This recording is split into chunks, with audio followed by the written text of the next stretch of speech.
Shalom Bapak Ibu dimanapun saat ini berada.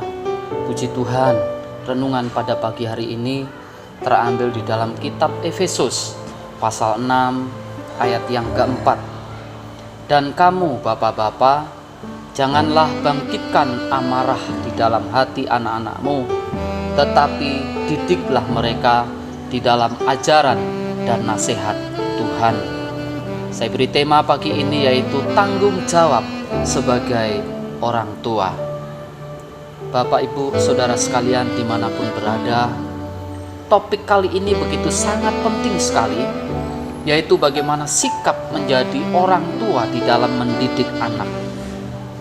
Pada zaman sekarang, ayat ini seringkali dipakai oleh banyak anak-anak sebagai alasan untuk mempersalahkan orang tuanya.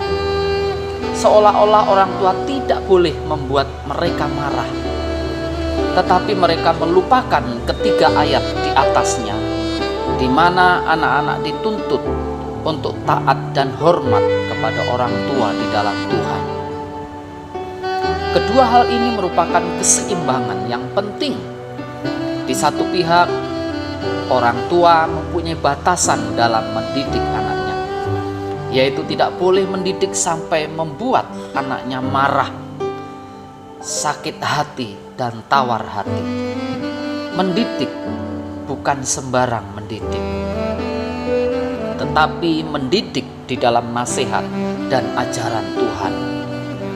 Tapi di lain pihak, seorang anak dituntut untuk taat dan hormat kepada orang tua di dalam Tuhan. Inilah keseimbangan pertama. Keseimbangan yang kedua, ayat ini juga seringkali disalahartikan. Di satu pihak, golongan tertentu memakai ayat ini sebagai patokan, seolah-olah pendidikan tidak perlu menggunakan hukum fisik. Para orang tua pun tidak boleh memarahi anaknya. Tapi di lain pihak, sebagai orang tua menggunakan Amsal 13, siapa tidak menggunakan tongkat benci kepada anaknya, sebagai alasan bagi orang tua untuk diperbolehkan memukul dan menganiaya anaknya dengan begitu kejamnya. Dalam hal pendidikan anak, orang tua harus mendidik anak dengan keras jikalau memang diperlukan. Mereka boleh menggunakan tongkat dan rotan, namun tanpa membangkitkan amarah anaknya. Dua hal ini bukannya dipertentangkan, namun harus dikomplementasikan. Bapak, Ibu, Saudara sekalian, cara orang tua mendidik anak sangat menentukan perkembangan anak. Jika mereka gagal mendidik anak-anak dengan tepat, maka anak ini nantinya akan berpotensi menjadi anak yang sulit untuk dipegang, dan lebih buruk lagi, dia akan menjadi calon penjahat dan perusak masyarakat. Karena itu, pendidikan anak merupakan satu hal yang perlu dipikirkan secara serius dan tidak boleh diabaikan. Kalau anak-anak dididik dengan baik dan benar, mereka akan menjadi pemimpin-pemimpin masa depan yang bermoral, yang mempunyai cara hidup yang sangat integratif. Alkitab dengan ketat mengajarkan konsep ini. Dan kamu bapak-bapak, janganlah bangkitkan amarah di dalam hati anak-anakmu. Kolose juga mengatakan, hai bapak-bapak, janganlah sakiti hati anakmu, supaya jangan tawar hati. Anak belajar mengenal Allah melalui figur ayah. Kalau seorang anak mempunyai konsep yang salah tentang ayahnya, maka konsepnya tentang Allah pun salah. Jadi kalau dia tahu ayahnya kejam sekali, maka dia akan punya gambaran tentang Allah yang kejam.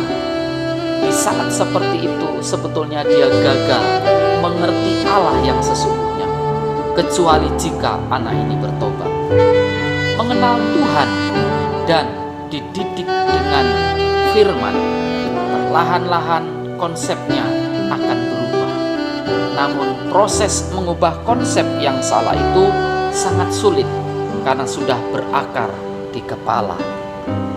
Biarpun secara teori dia bisa mengemukakan teori Kristen yang baik tentang Allah yang tepat, tapi di dalam hatinya yang paling dalam dan pikirannya tetap dia mempunyai konsep Allah seperti ayahnya.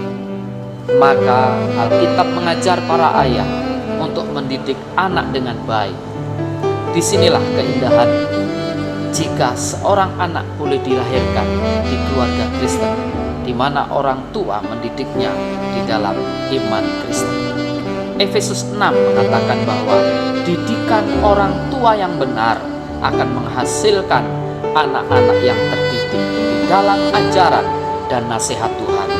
Mereka akan mengerti tentang firman dan ajaran Tuhan. Banyak pengaruh luar yang mencoba mempengaruhi.